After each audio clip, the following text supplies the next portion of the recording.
the black background treatment. What? It was just you. It's just you sitting right here, Oh, cool. Okay. or whatever you want, really. Nah. Just a guest of honor. I just, you know what? Let's do a whole setup. Let's do a whole. Hey, you're the DP, so just light this however you want. Nice. Well, thanks for inviting me over, man. Yeah, dude, it's good to see you. It has been a minute, and I can't remember the last time we talked, but you know what? It was at Corvus. We grabbed coffee at Corvus a couple years ago, and we were talking about doing that idea down at the paint mines. Oh, right. In Callahan. Yep. Yeah. Which would honestly still be fun to do. I mean, they're still around. Paint mines are still there, right? I don't know. I haven't been there in like 5 years. Same. So. I did one shoot there when I first moved here, so that would have been like 7 or 8 years ago.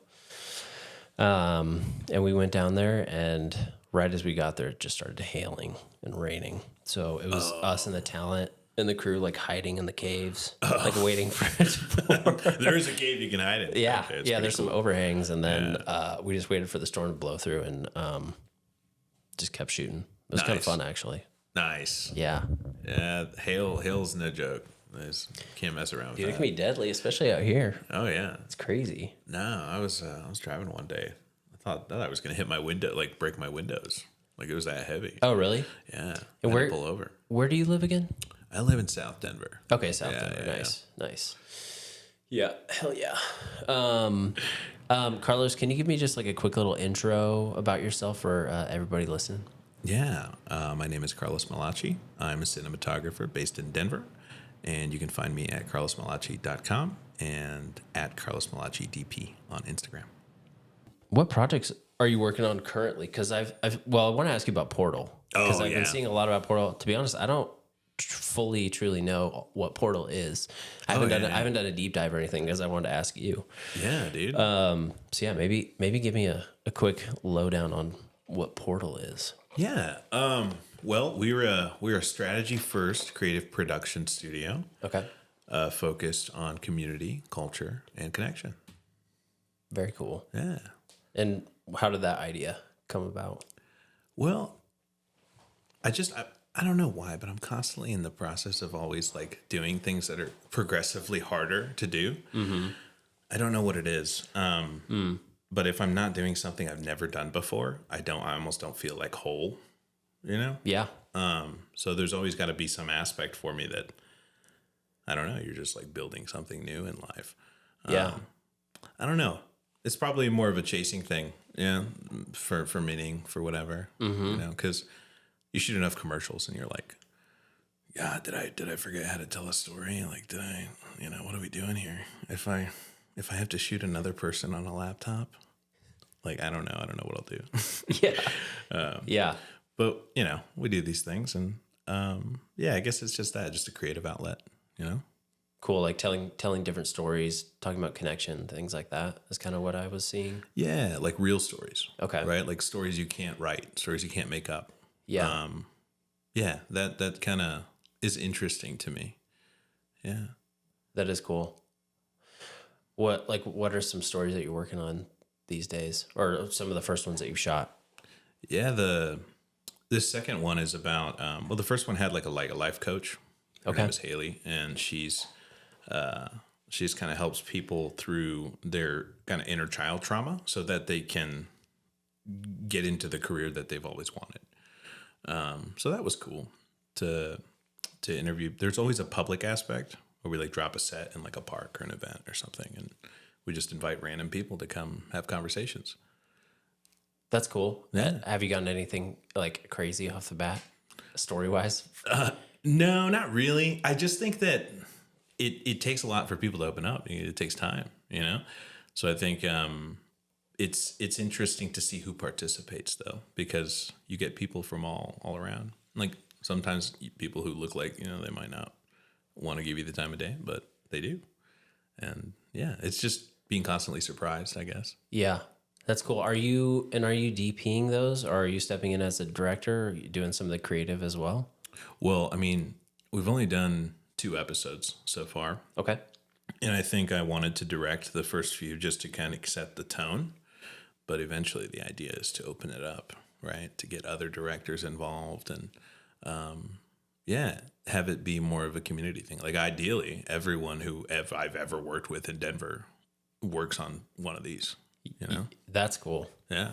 Even just like an additional way to connect, not just with subject matter, but even with crew and things like that. Yeah. Because you don't always get to do something that's just for passion. And a lot of times that's like a short film or something. And, those are fun too, but everyone's done those. So this is, I guess that's just something new, something fresh. That's a subject that keeps popping up, and I've only done 5 of these podcasts so far, and like the passion projects always keep popping up. Like that subject keeps growing, because I think as creatives that's something that's really important to us, and I do find a lot of like creative fulfillment in commercial, but it's definitely not 100%. And I think as creatives we're always looking for everything even outside of what we do. And for me, like this podcast is kind of another extension of that. Is like sitting down, talking with people I admire, people I know, people I've worked with, and just learning and picking their brains. And it's been fun so far. Yeah, I'm sure. Do you find it's a way to like maybe creatively segment or explore something? Yeah, I think, well, the whole idea was like for the last 8 years, I've been grabbing coffees and beers with people and just like picking their brain and talking. And like we did that a couple of years ago. And I'm like, I've grown so much from that, and I've learned so much from those conversations that I was like, I feel like this would be beneficial for other people to, kind of peek in on and listen in on. And so for me, it's just been like not really worrying about, well, yeah, definitely not worried about views or how many people are watching it or listening to it. In the beginning, it's more about just like, I'm going to pick this project and I'm going to go for it. And in the words of Robert Rodriguez, commit to the body of work. I heard him say that recently, where you're not ever thinking about the end result. You're only focused on process and the creativity. And thankfully, this has been something I've enjoyed so far. So I just keep focusing on it and keep plugging away. Yeah, man. Yeah. It's interesting you mentioned that. That's like a hero of mine. Robert Rodriguez. Yeah, absolutely. Yeah. Like that's the entire reason that I'm here probably is because of his book. His book, yeah. That's cool. Yeah. I haven't read that since college, probably. I need to reread it. Yeah, I'm almost worried that rereading it will like ruin it for me. Yeah. You'll be like, oh no. It's like, oh, this isn't as inspiring as I thought now that I'm on the other side of something, Yeah. That's like revisiting a film from your childhood. And you're like, oh no, this is terrible. I'll never watch the Rugrats movie again. I want to stay like 8-year-old me, 9-year-old me. Yeah, just maintain the innocence. Yeah, that's cool. I haven't watched Robert Rodriguez. I haven't seen. I need to get back on the horse. I mean, having a baby kind of throws everything up in the air, but I need to get back and watch his films. Yeah. They're so good. Yeah, dude. They're all really well done in their own ways, like they're all trying to do something specific. Yeah. And I think the intention is really present there. Yeah, for sure. I think there's definitely a thread to pull on there with like just intention. It was like, because if you're trying to get something practical done to save the time, I think it makes sense. But this AI thing, people like replace intention with that. It's you're like, ooh, that's dicey. Yeah, I don't know about that. Talking about replacing intention in what way, like creatively? Yeah, like when you have AI write something for you. Oh, sure. It's like, that's not you. That's not how you write. No, definitely not.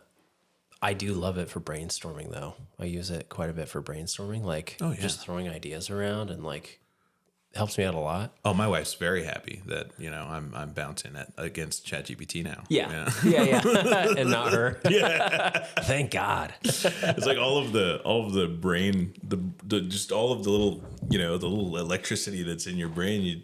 You try to dump it out because you need to process it. Yeah. It's a great way to process it. Yeah. I also used it to help cook a chuck roast over the weekend, so that was helpful. Yeah, we recently had a Creed party. A Creed listening party, yes. Nice. Guilty pleasure. We had all Creed-themed cocktails. And dude, where was my invite? That was GPT inspired. Nice. Yeah, I try to get together with like this, because before I did any of this, right? Yep. When I first moved to Denver, my wife and I, we found like a found family, sort of like here in Denver. Mm-hmm. And I've known these people now, like a decade probably, and it's just been really consistent. Nice.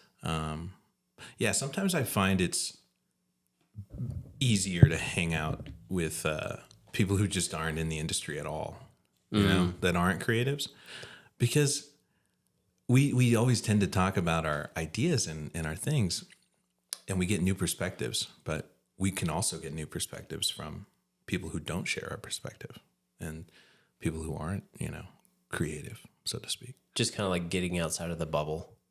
Yeah. Well, I noticed myself getting in these patterns of thinking, right? Where you're just like, you're always kind of brainstorming. You're always kind of going. Mm-hmm. And I had to slow down, just be a little more present. I think that's good though. Cause like when you're always focused on your own industry or only hanging out with other people in the industry, you're just going to have that reciprocal thinking.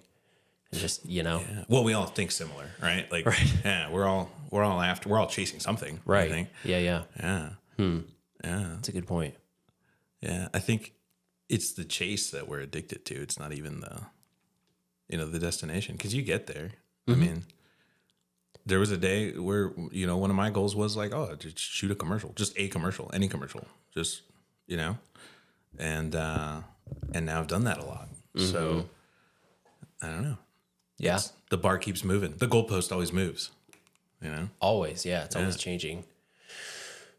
What are you, I mean, I get that's a good segue of like, what are you currently working on? We were talking about Portal a little bit, but what's this year looking like for you?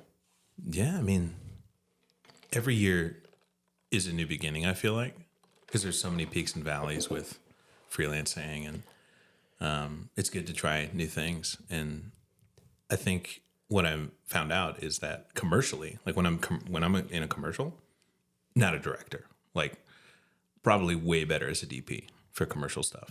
It's just all technical, do the job, do it well, give the director space to like do their work and work their magic. Because I don't know, I think I just have, I don't know, I've just done the job for so long. It's like, I kind of switching the mode is weird, But then on the Portal Connect side, if I set out to direct something that's not, it's essentially a documentary, right? Mm-hmm.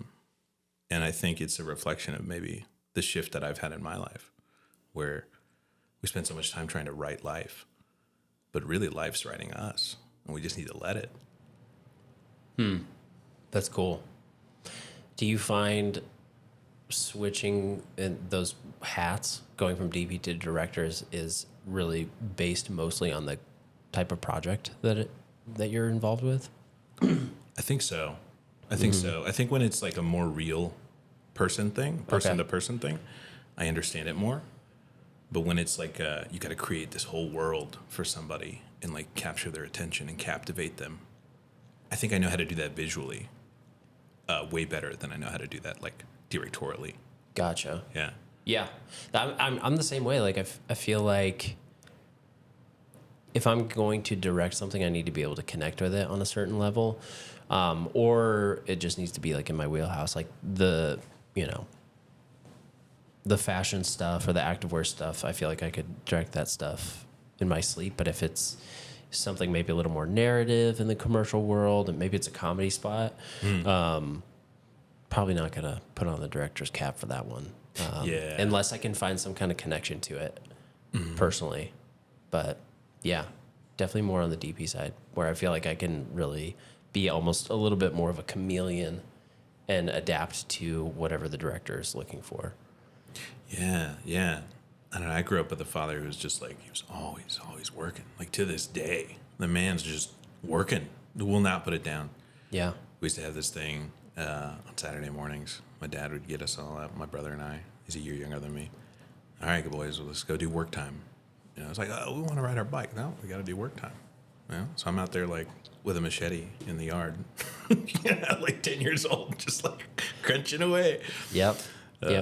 So I think it comes from that too. Yeah. That makes sense. I can't wait to do that to my kid. Saturday time. morning. All right, let's go. Come on, buddy. We got some trees to rip out of the yard. Yeah. It's always fun though. I mean, I've been doing so much yard work and landscaping this year. The previous tenants didn't do anything. They just let everything grow wild. So this year it's just been me like in the backyard ripping out everything. Every weekend for the past 3 months, I feel like I've just been doing yard work, and I finally got it done, and I can take a break. Nice. Reclamation. Yeah, it feels good, Yeah. but yard work's fucking brutal. Yeah, I hated yard work so much I just hardscaped my entire thing. Now I just like turn a sprinkler on and Oh yeah, yeah, we're good. one and done. Yeah. Nice. One thing I wanted to talk to you about was like working in a niche, being known for something specifically versus feeling like you can work in any kind of a creative capacity, especially as a cinematographer. What are your thoughts on that? Do you feel like in the beginning of your career you wanted to be known for something specific, or were you always like, nah, I want to do a little bit of everything? Yeah, I think you kind of find out eventually that that's not up to you, you know, what you're good at. You just happen to be good at something and people notice it and they kind of tell you what you're good at. Especially in the commercial world. Definitely works that way there. Yeah. Did you find yourself working in a niche or being known for something specifically? I feel like it reinvents like every 5 years. Yeah. Like, Yeah. yeah. You're always constantly evolving naturally, right? Right. Yeah. And I find myself working on a lot of like commercially, just like very detailed technical things like product. I'd never describe myself as like a product cinematographer, but it's specifically product and people, right? So if it's just the beer bottle, not for me. But if there's a scene with like a backyard party and it has a beer bottle in it, I'm your guy, Yep. right? It's, Yeah. because it's a lot harder to light. It's a lot more technical. I feel really similar. Yeah, I don't feel like I'm a tabletop guy. Yeah. Like if it's only product focused, I'm gonna be like, oh boy, it's a little too tedious for me, to be honest. Yeah, no, it is, and it is tough. It's tough to do that stuff because it is so tedious. And I guess I don't know. It's not like I get bored. It's just there's so many things to look for. Right. The people who are good at that I feel like their brains work differently. They are hyper focused and they can maintain that stamina of focus on very small, tiny details, and they know what they're going for and they know what they want. I feel like I've shot a lot of product stuff in the past. I feel like I can do a good job, but I don't consider myself like that's my niche or what I'm known for, what I'm called for. But yeah, when there's people involved, backyard party, I just did a spot for Impossible Meats. So it was like backyard barbecue, chicken nuggets in the basement, like hanging out, like those scenes. I was like, yeah, that's super fun. Yeah, it's like the interaction with the product and the people. Yeah. That's cool. But like starting out, what did you fall into? What were you known for? What were people calling you for? I felt like at first it was people were surprised that there was like a young cinematographer who could do day exteriors like reliably, you know? Because that's one of the like last frontiers as far as cinematography goes when you're learning. The exterior is tough, dude. Like controlling that stuff. Yeah. That's the hardest thing to do in my book. A car. Lighting a car is the toughest thing, technically. Yeah, I'd love to be doing car stuff, dude. Because that's product and people. That is, yeah. I have not shot a car spot yet. Yeah, I've done some like spec on that stuff, Okay. but it is very challenging though. Like the sources that you think you need, the size of the sources, like double them, triple them. You know? Yeah. That is crazy. All those reflections. I guess getting into the creative process, because that's something I like to focus on or really just pick people's brains on. When a new project comes across your desk or you land a new project, what does your creative process as a DP look like? Are you pulling inspiration? Are you looking through the shot list? Are you talking with the director? Are you like, what does that look like? Is it the same process for every project? Like you have your, this is what I do, or does it change? Or is it flexible depending on the project? No, yeah, I don't. And it's never looked exactly the same for every project.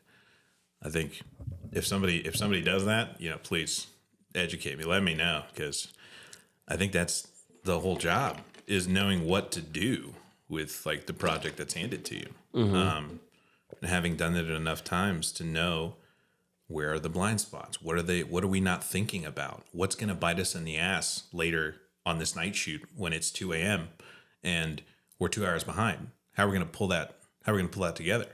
And I think a lot of that is having the wherewithal and experience to be able to plan ahead and like kind of see the writing on the wall, or like read the tea leaves to see what's going to happen, so that you can pull it out on time and do make your day. Yeah. So thinking through like scheduling things. What about the creative side of it? Are you like pulling inspiration? Like, are you going through old video work from the past? Like what's that look like? I feel like I'm kind of a chameleon in that sense, where it's really up to the director and like the agency and like what aesthetic does it need. So I think I could do any number of looks or things. Like, sure, there's one that naturally comes out, the one that I'm always like trying to do, but sometimes the job, it's not for that job. So it kind of just based off of whatever the director is looking for, or the client even. Yeah. And just adapting to that and executing. Yeah, just kind of reverse engineering it. I mean, that's how I learned to shoot, just in general. I didn't go to film school. I didn't go to design school. I didn't go to art school. Like, my first job in production was the commercial production arm of a TV station in Wichita.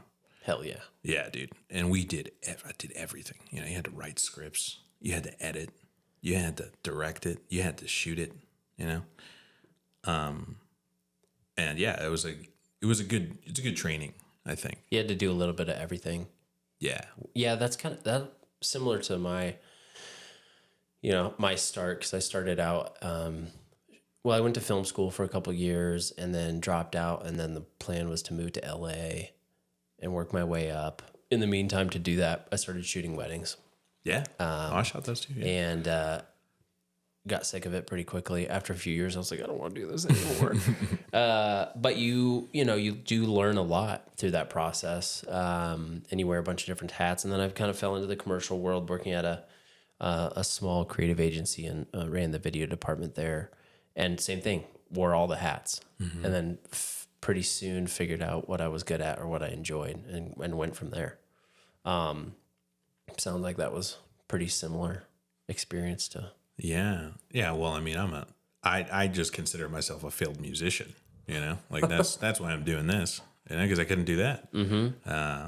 That's really what I want to do. I was a jazz guitar major in college. Wow. Yeah. I was doing jazz. I didn't know that. Yeah. And so that's what I still dream about that, dude. I'll just hobo it up, dude. I'll just hop on a train. I'll just start playing my little guitar and, Hell yeah. How often are you still playing?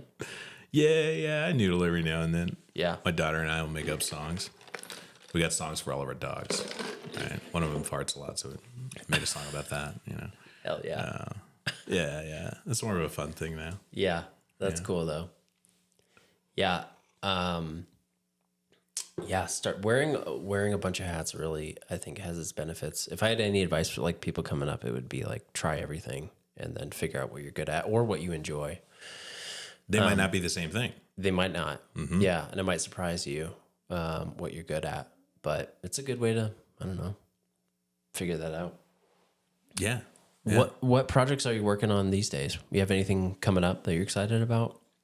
There's a few shoots. I think I'm just really excited to keep working with like new people, right? Like, I think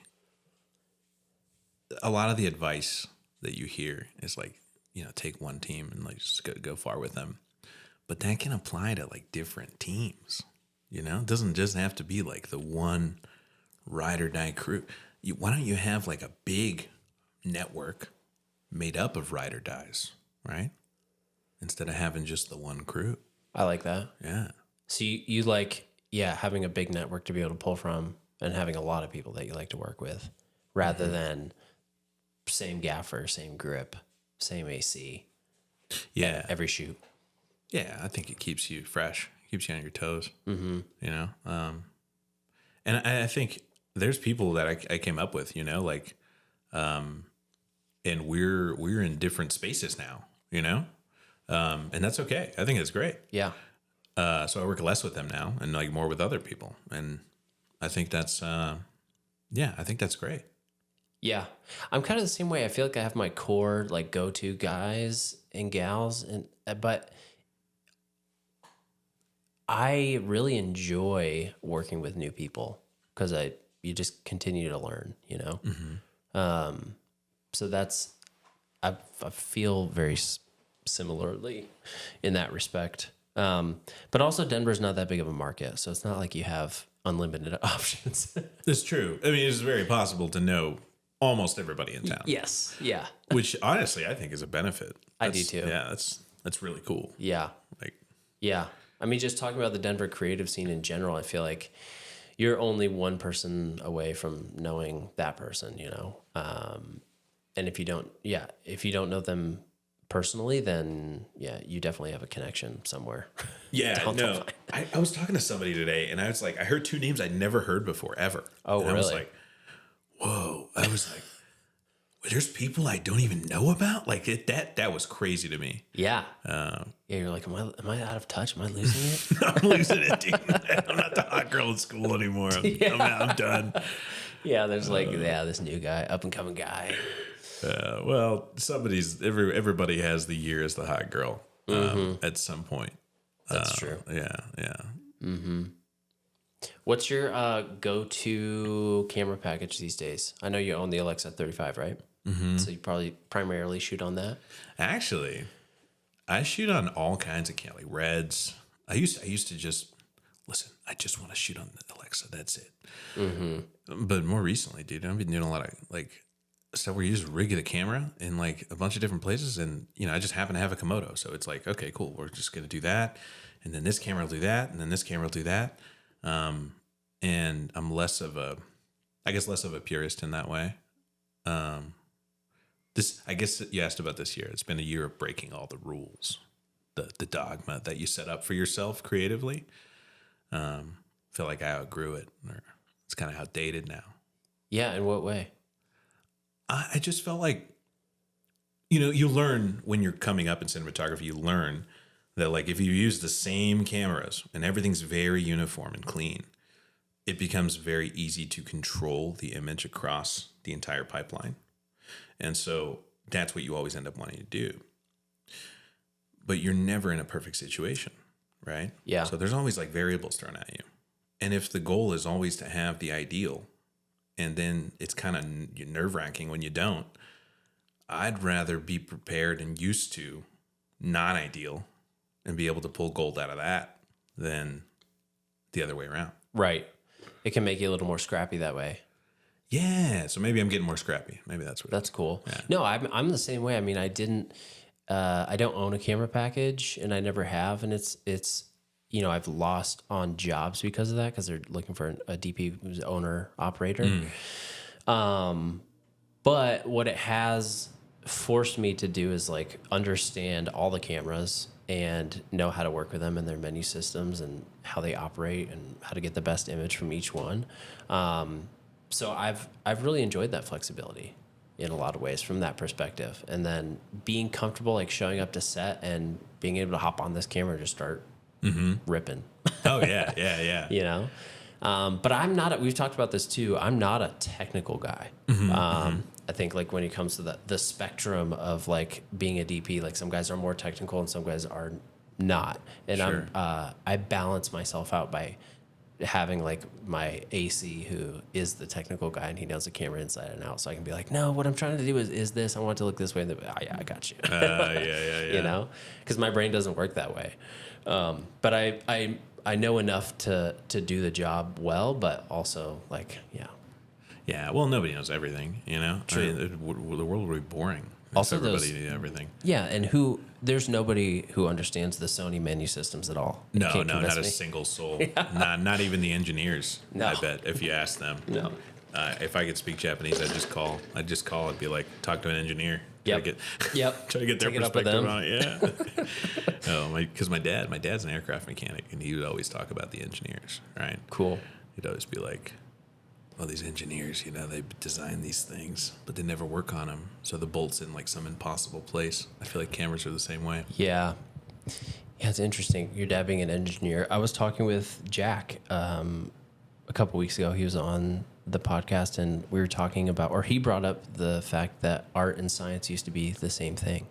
And we've lost that, and it's been separated. And that's like stuck in my head for the last 2 weeks, and I've been thinking about that a lot. Where, you know, like Michelangelo or, you know, Da Vinci, like if you wanted to study anatomy, you also had to be able to illustrate it and draw it. Like that was also a part of the science. And during the Industrial Revolution, things started changing, and they just wanted science. They kept narrowing everything down and separating the two. And I'm like, man, in a lot of respects, science and art are so similar, but completely opposite. Like I suck at math. I can't No, I'm terrible at math. Yeah. But in a lot of respects, they are tied together, which is cool.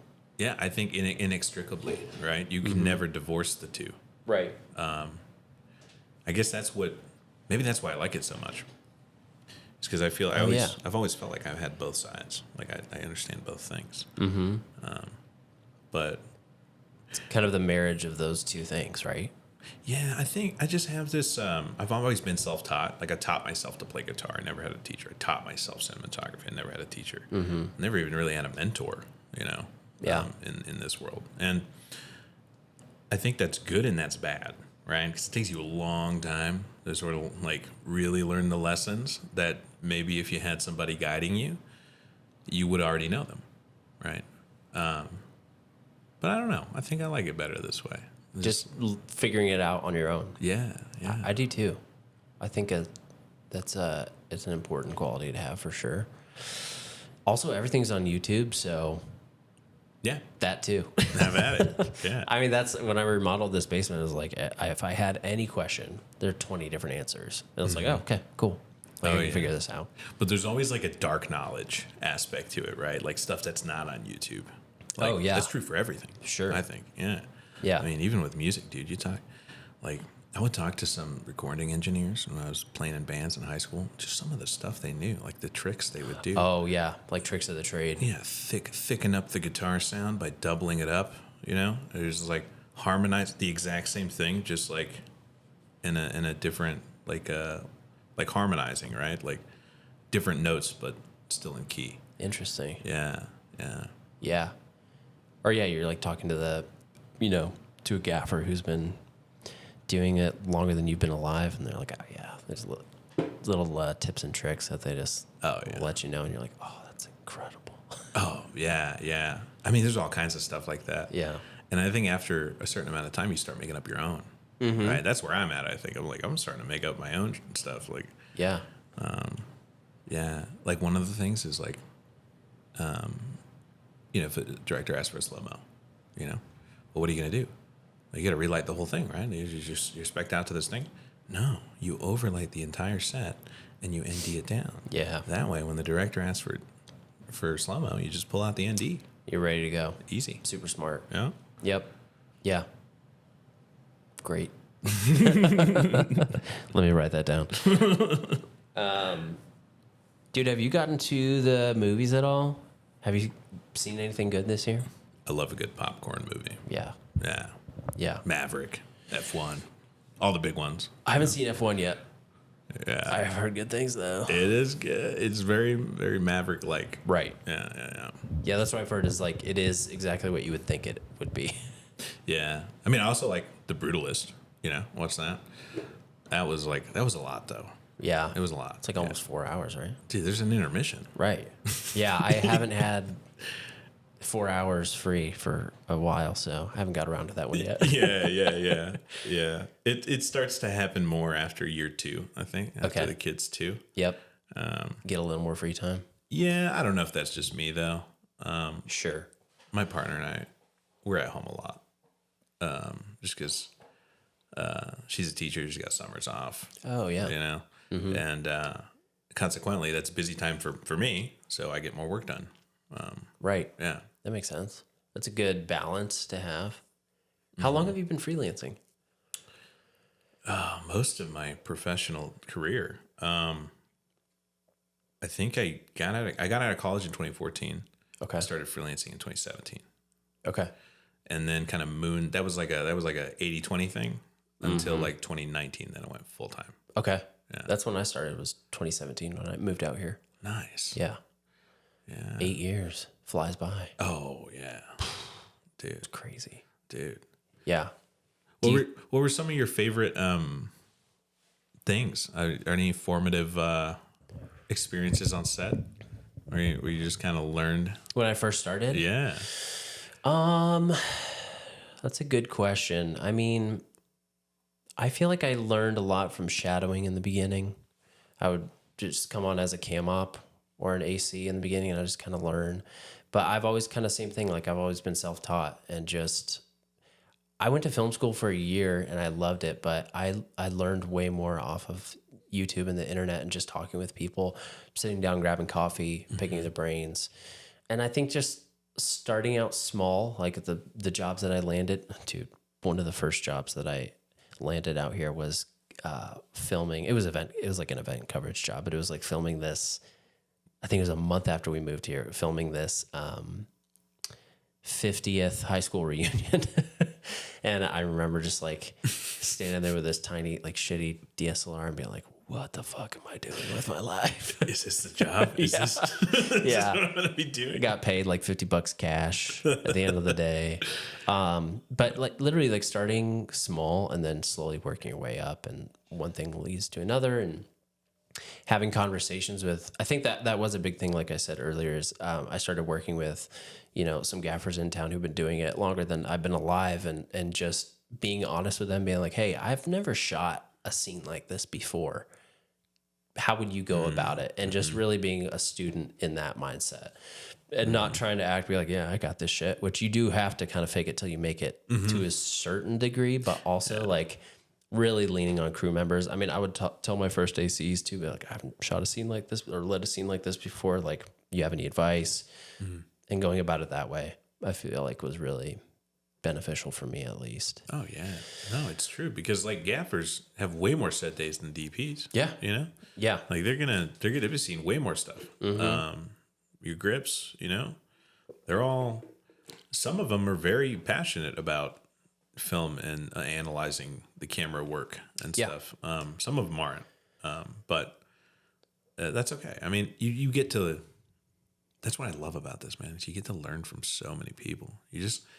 No one person has all the answers, and no one person does it the same way as everybody else. Right. And there's no one way to do it. Exactly. Yep. And I think that there, my friend, is what's going to keep us all employed. Because there's so many ways to do it. Yeah. If there was a book that said, no, you had to do it this way. Yeah. I think we'd all be out of a job. I think so. Yeah. If AI figures that out. I think, leaning on your crew and being open to suggestions, and don't be afraid to be honest, and just be like, hey, like I haven't shot anything like this before.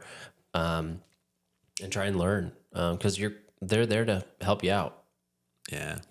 Unless they have a really shitty ego and call you a idiot, but then you probably wouldn't work with them again. So I always approach, more recently, it's been more recent, beginner's mindset. Right. I think I had to come around to that, because you're like self-taught. You get this big head about like, oh, I could just figure it out. I don't need to know, I go, right. I'll figure it out. Yep. And you do, but maybe with great pain and, there's a great lesson in there for you. Probably. I've made so many mistakes and learned the hard way.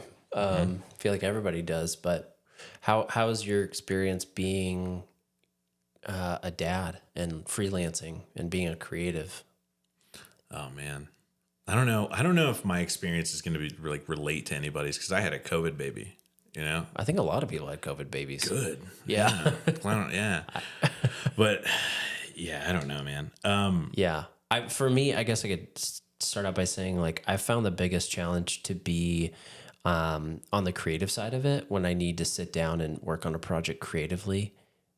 You can't force creativity. So like being able to, it's like, okay, I have 45 minutes before I have to go pick them up, sit down, brainstorm, blah, blah, and it doesn't come, That's for me been the biggest challenge. Whereas before it was like, I can do whatever I want. Like I have unlimited time. So finding time for the creativity has been the biggest challenge. Oh yeah.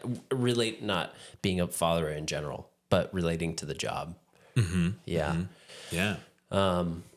Yeah, because the job doesn't happen like while you're at the desk. It happens at the grocery store. You know, when you're, oh, I gotta write this down. You know. Yeah, the idea pops into your head. Yeah. Yeah. Yeah. I don't know. What about you? Oh man, it's been tough with it's time. It's always a constant time. Like everything's a time crunch, and it always feels like you're always just constantly behind on something. And you're always chasing. And it took a while before I was like, you know what? This is just the rhythm. This is just, we're not behind anything. This is just how it happens. Going back to earlier, right? Like life writes you. Just let it. And, stuff's going to happen. Right. Stop trying to fight it all the time. Yeah.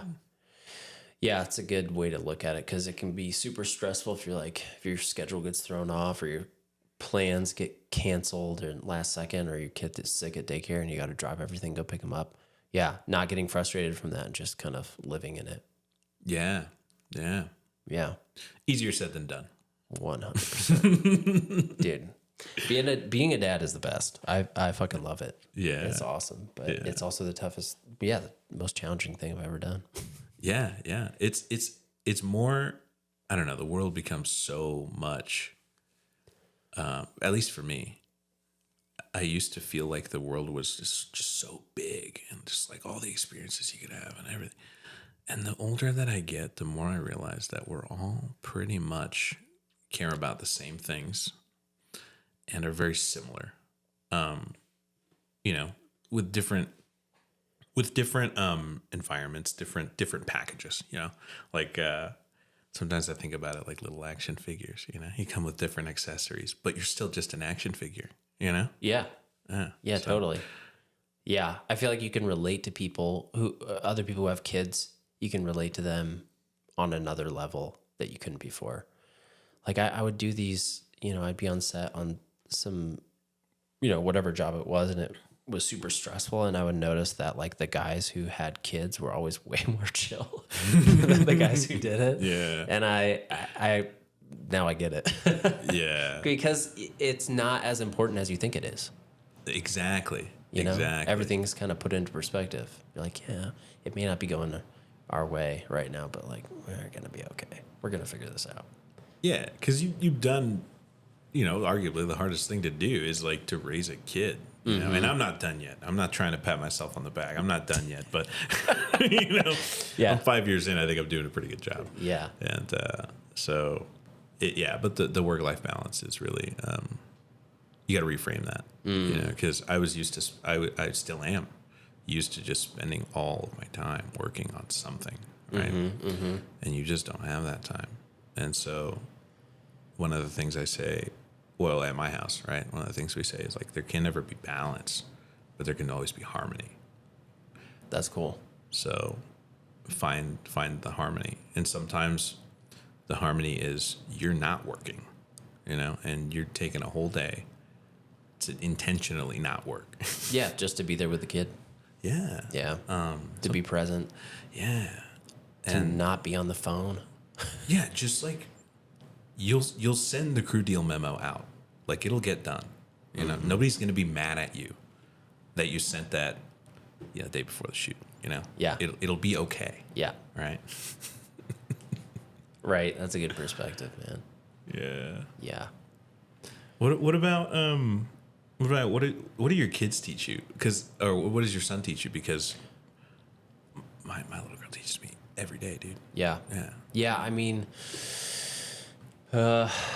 patience is probably number one. And then I think what I said before is being present and not, checking the phone, checking the emails. Because for them, like there isn't anything other than being present. They're not thinking about the future. They're not thinking about the past. Like they're only experiencing time in real time. Mm-hmm. And that's really hard for, I think, creatives and people like us. We're always like thinking about the next job or the next job coming up, or we're brainstorming. We're thinking about all this stuff. And it's like, no, like put the phone down, pick up the blocks, go outside. Yeah. Be present. And that's probably the biggest thing that I've been working on. Yeah. Again, easier said than done. Easier said than done, man. I fail at that. Every single day I fail at that. Yeah. But that doesn't mean you shouldn't try. Yeah. Got to keep trying. Yeah. Yeah. But it's fun. It's super obvious, but I never thought about it until I had kids, is that you get to experience the world again a second time, but through their eyes. Never thought about that until until we had them. And then you're like, whoa, this is cool. Like you get to watch a movie for the first time again through their eyes if they've never seen it. And, experience Christmas or holidays or everything like through their eyes. And you get to do it again for the first time, which is really cool. Yeah. Yeah. Do you find yourself trying to because I feel like the classic dad move is like, oh, I'm going to show you everything my dad showed me. It's like, I want to show you stuff my dad never showed me. Yeah, new stuff. Stuff that I had to learn really hard way. Yeah. Yeah. Yeah. I think that's what I'm focused on. Just like new experiences, things you didn't necessarily get to do growing up or even, think about. Yeah, well, I mean, I'm a little poor farm boy from Peru, man. Like, I'm not supposed to be here. By any measure, any stretch of the imagination, I should never be here. I'm probably like some weird variable in the simulation that happened. Yep, you know? yep. So, because we're living in a simulation, right? Yeah, absolutely. Yeah. Some kind of simulation. Yeah. No, I think, in many ways I can't give her the things my parents gave me because we're already in the country. You know, I had the experience of coming into it. Really? Yeah. At what age? I was 2. Okay. Yeah. Yeah. So I felt like that.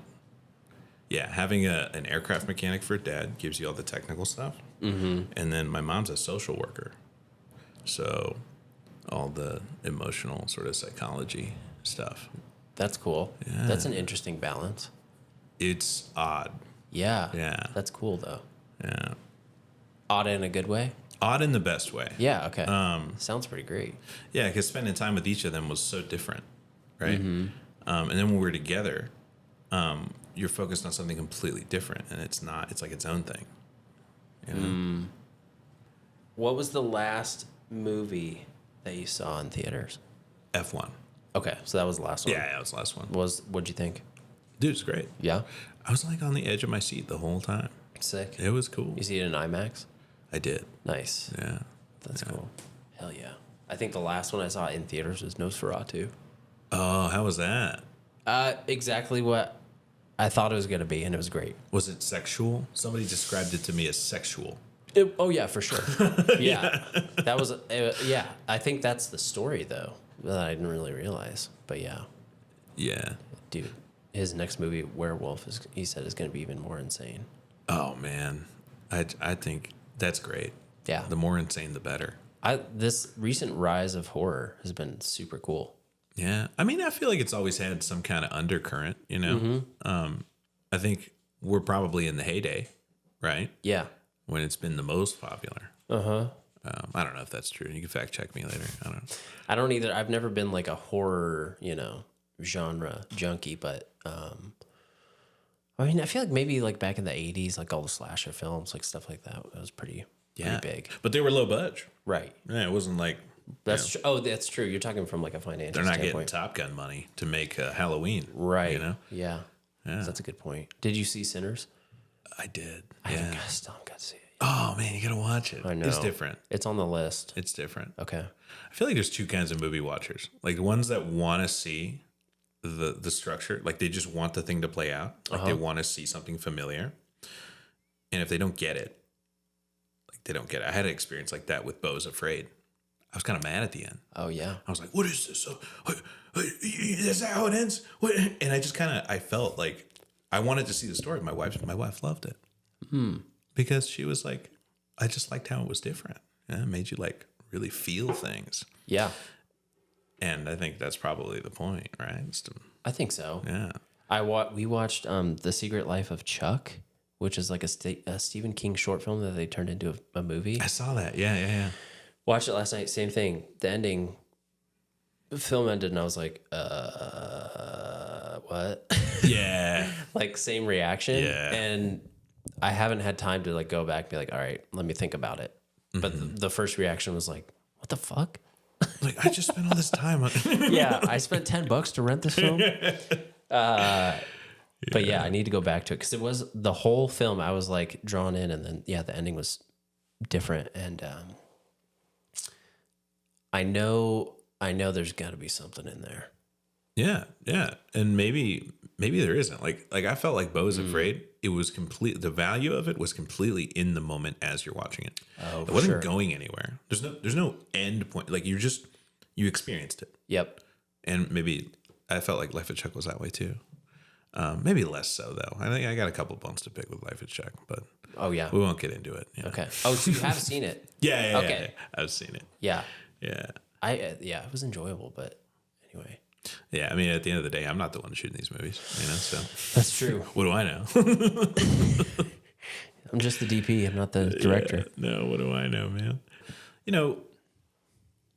Commercials pay the bills, and they are a good creative outlet in terms of, for me, in terms of technical, because I'm a very technical DP.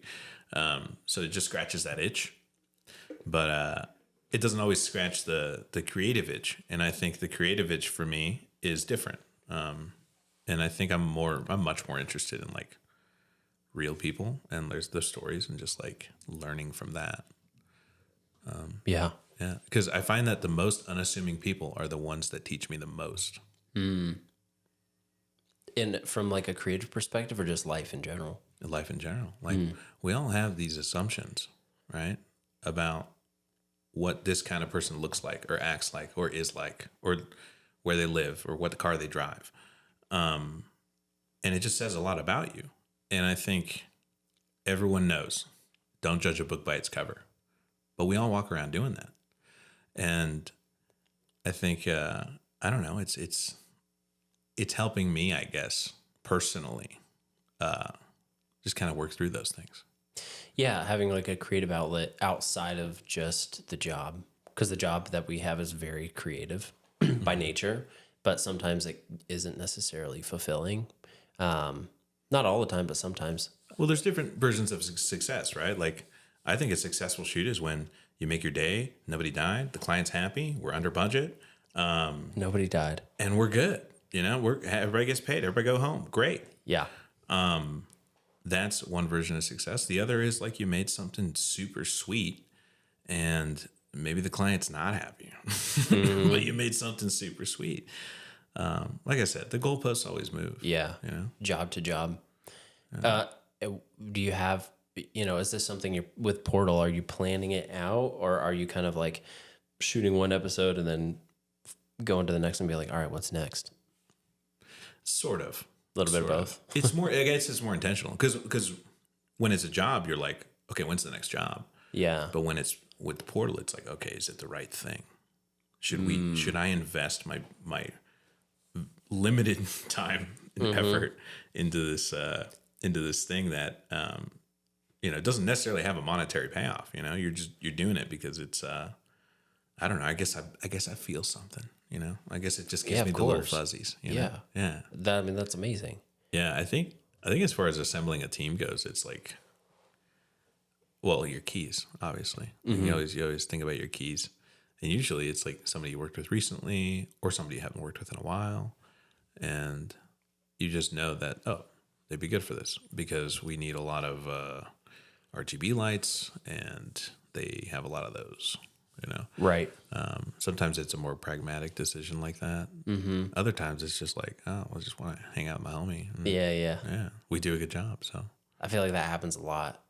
a lot of that decision making is like figuring out like, okay, well, who do I want to hang out with on set?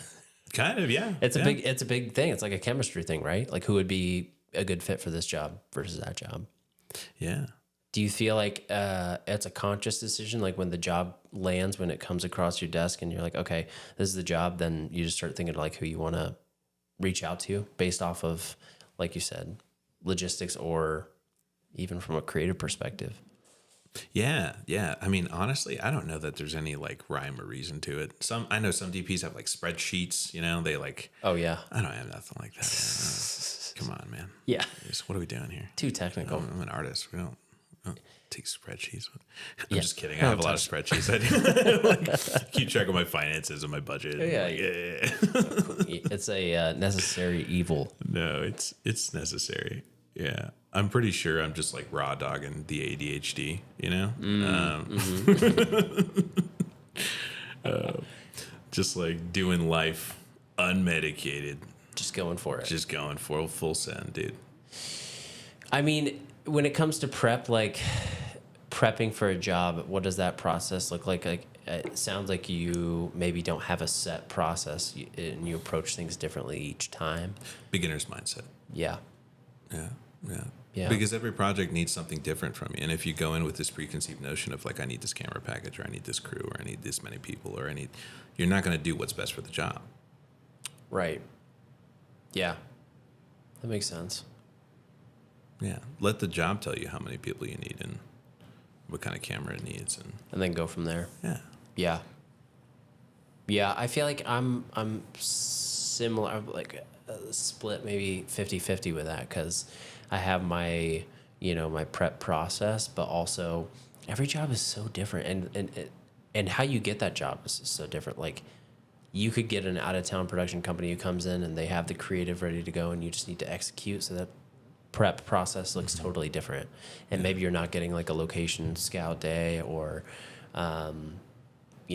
it's just all up in the air. Yeah. I mean, there is a process. Like the broad strokes are always there, right? Mm-hmm. You're going to make at least one overhead. You're going to make a strategy for shooting the thing. And you're going to make, you're going to estimate the size of the team. You're going to find out what equipment you need from the team. And based on your assumptions, the location dictates a lot of that. Like there's just so many things, man. So many variables. Yeah. Jumping back and kind of, you mentioned before, like jazz guitar. Does any of that translate to what you do now as a DP? I think that's my whole life, man. I'm just playing jazz. Yeah? Yeah. So it does. Yeah, dude. That's like life. Life writes me. Mm-hmm. Yeah. What ways creatively does it translate? I think that it's just openness to trying things a different way. Because for a long time, anybody that knows me, anybody who's watching that knows me is like, no. Carlos is talking about being all open. This man is rigid, okay? This man is rigid. And don't let him lie to you. No, I'm just kidding. But I was more rigid, I think, in recent, when I was starting out. That probably changed within the last 4 or 5 years. Yeah. Yeah. I feel like that's starting out though. Sounds like I have a very similar experience because you definitely, as you're figuring things out, you kind of naturally want to control more because you don't know what's going to happen. And as you get more experience, then you know how you can pivot or react to different situations that might pop up. Yeah. Do you think that has to do with like the amount of knowledge you accumulate? Like, is there a critical mass where you just like, you feel comfortable with all the chaos? I don't know if it's an amount of knowledge. I feel like for me, it's the comfortability of being in the unknown. Mm-hmm. Like, especially with freelancing, every job is so different. You're working in new locations with new people, with new expectations. And once I started to feel comfortable in that scenario where, this pops up, we have a storm rolling in, like we're going to have to shoot this indoors, or being, able to pivot creatively, once you start feeling comfortable in those situations, that's kind of where it changed for me. Like after a while, it's like that exposure therapy. The more you expose yourself to something like that, then the more comfortable you become with it. Yeah. So maybe it's less knowledge, although the knowledge helps. But I think it's that comfortability with the unknown. Yeah. Dude, that really is what it is. It's like the meme with the dog in the room on fire. He's like, "This is fine." This is fine. Because it is. Yeah. Yeah. We're gonna be okay. Very notable grip in town. He always says, "We're not saving lives," and that really stuck with me the first time he said that. Yeah, we're not. We're not. My wife's a nurse, and she saves lives. I don't. Yeah. Teachers, nurses, first responders, thank you. Yeah, shout out. We're playing in La La Land out here. Yeah, we don't know what we're doing. We don't know math. I'm really proud of the fact that I always make my day. Yeah? Yeah. Tell me more. I think I just always, I guess it's that pre-production brain, right? Just like plan for every variable and then, it'll be fine. Yeah. Whatever happens, even stuff you didn't plan for, you'll be in a better position to handle it than if you're just like lighting shot to shot to shot or everything. You're just lighting everything within an inch of its life, Right. Yeah. Yeah. Yeah. That's good. Yeah. What do you do with producers when they're breathing down your neck, worried about time? You have to acknowledge the fact that you're behind. Like, you have to be like, yeah, I hear you. But there always comes a time when the producer comes up to me and they're like, "Hey, like, we really got to speed this up." Or like, da-da-da, or this is happening, or that's happening. And you're like, "Hey, I know this sounds really crazy, but we're going to make it up." And they look at you like, you're insane. Like, there's no way. There's no way. And then inevitably, at the end of the day, you can turn to them and you say, "Hey, remember when I said we were going to make it up?"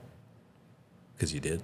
And we ramped 30 minutes early the last time that happened. So it was great. I told you so. It's like total cool guy move. It's like, yeah. Yeah, I just turn to the producer and say, "Yeah, tell it to the AD." and then I get fired. And then when there isn't one, they're just like, Yeah. What the hell do you think this is, man?" Yeah. They never call me back. I don't know why. Yeah. That's cool. Yeah. That's a huge part of the job is being able to balance that and not freak out and, keep a calm, cool, collected demeanor. Yeah. But there has to be a rhyme. There has to be a rhyme to that reason, right? Like, Yeah. you have to have a strategy. Right. You can't just like say that and then blow up the whole day. Yeah. Well, you could, but it wouldn't work again. Yeah, I would never say that unless I was fully confident we were doing that, Does a lot of that confidence come from experience or the crew that you're working with, or is it a combination of those two? It's definitely a combo. Yeah. Because if your crew's sandbagging you because they don't like you, that's not good either. That's not helpful. Yeah. And that can happen. That does happen. I mean, I'll say it. You heard it here. All right. He said it here. And when I was really early days and I didn't know my shit, yeah. I mean, they probably see it like, well, God, I really hope this guy doesn't keep working because this sucks working with this guy, Yeah. And so they'll sandbag you or like something will happen, Nobody will help you, right? Mm-hmm. They'll just be like, "Nah, he's got to figure it out on his own," even though they know, right? They know how to get you there. Yeah. Yep. But yeah, I think that probably has been my experience because I didn't have like a lot of DP mentors. All right, I'm gonna jump right into it. What are your top 5 films? Oh man, I mean, Fast and Furious. Order of 1, 2, 3, 4, and 5. Done. Done. I'm the same. Weird.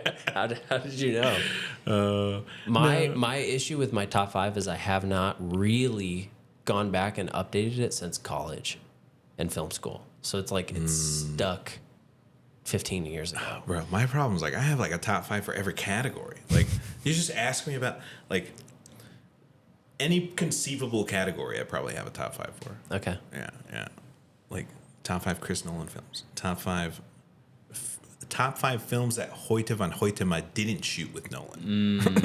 Right? There you go. That's a good one. I want to hear that list. Is it possible to just? It doesn't even have to be your official top 5. Just top 5 that are in your mind right now.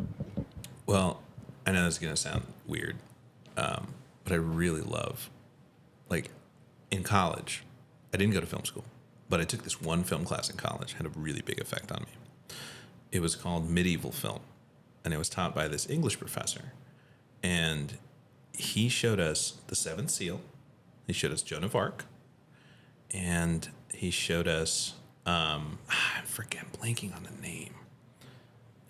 There was another one of those really old movies from like the 20s. Yeah. But anyway, all of those images from Joan of Arc and Seven Seal are just burned in my head because I had to study them, right? And they were the only films that anybody ever asked me to, like, hey, sit down, study these, write an essay, analyze the symbolism.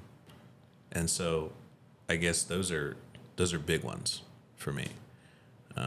Seventh Seal and Joan of Arc. Just because it had like such a big impact. Well, I remember seeing Joan of Arc and I was like, this looks like it could have been shot like 5 years ago.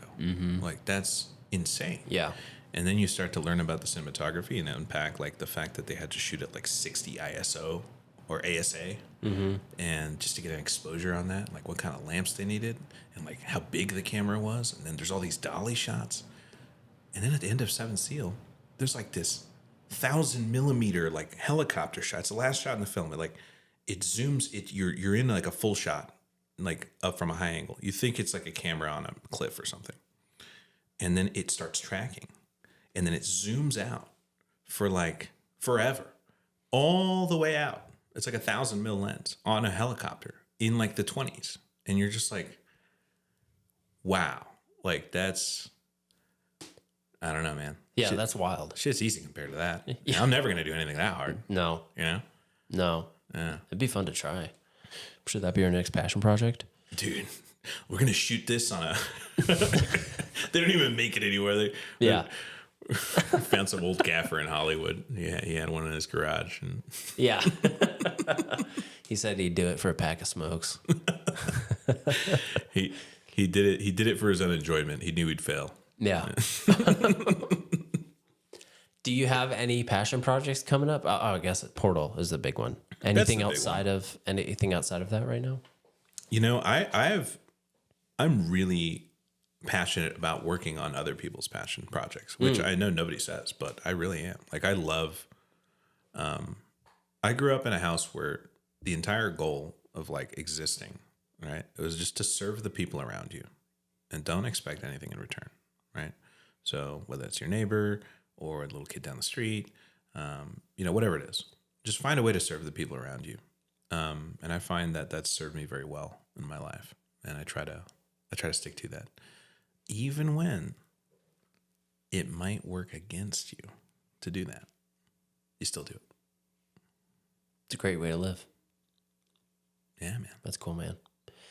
Well, hey, thanks for hopping on and chatting with me. Yeah, man. Wish we had more time, but love to have you back on. Maybe after a few of the Portal episodes are live, we could chat through that. But I got a little teaser if you want to see it. Yeah. Yeah. Show it to me once we're wrapped. All right, sweet. All right, cool. Cool, man. All right, thanks, man. Appreciate it. All right.